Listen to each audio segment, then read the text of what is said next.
In the early hours of the day, when the sun is just starting to heat the runway, a pilot walks into a ready room on a U.S. Air Force base. She doesn't say much. She doesn't need to. Her focus is absolute. Her name is classified for now.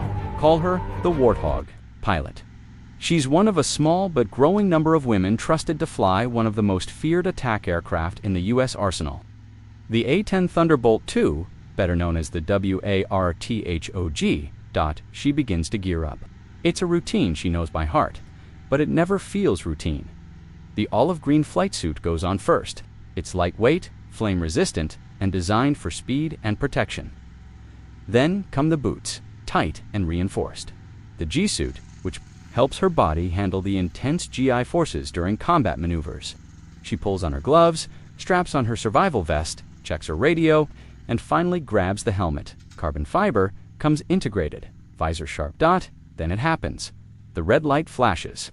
The siren sounds. Scramble. She single quotes out the door in seconds. Sprinting across the sun-soaked tarmac, there's no hesitation, no wasted movement. This isn't training, this is real. In the distance, beyond the lines of support vehicles and scattered ground crew, her aircraft waits, framed inside a giant arched hangar. The A-10 looks almost alien in shape. Twin engines mounted high, its nose heavy and built around a 30mm Q-8 Avenger cannon. It wasn't made to look pretty.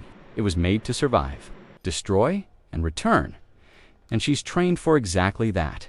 As she approaches, crew members already have the ladder down. She doesn't climb in just yet. First, they'll walk around.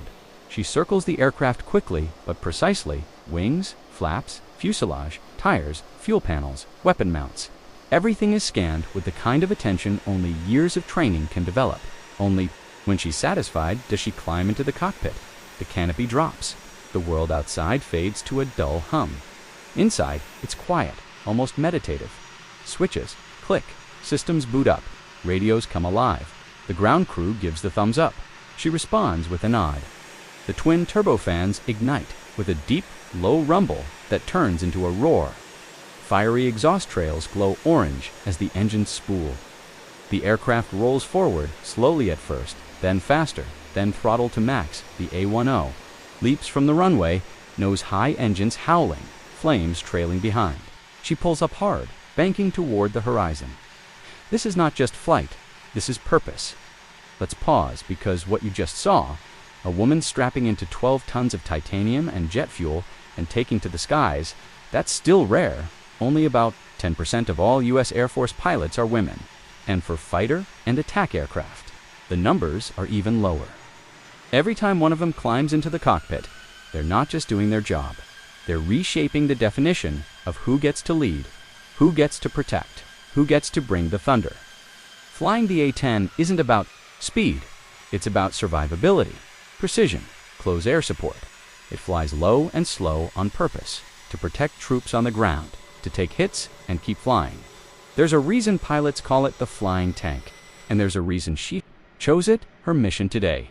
It could be anything: a combat readiness alert, a support mission, a simulated enemy engagement. She doesn't need the world to know what she's doing, she just needs to do it perfectly. 5 minutes ago, she was pulling on her boots. Now, she's carving through the sky, ready to face whatever comes next. Not for glory, not for headlines, but because she trained for this, because she earned this, because this is what it means to be a United States Air Force pilot.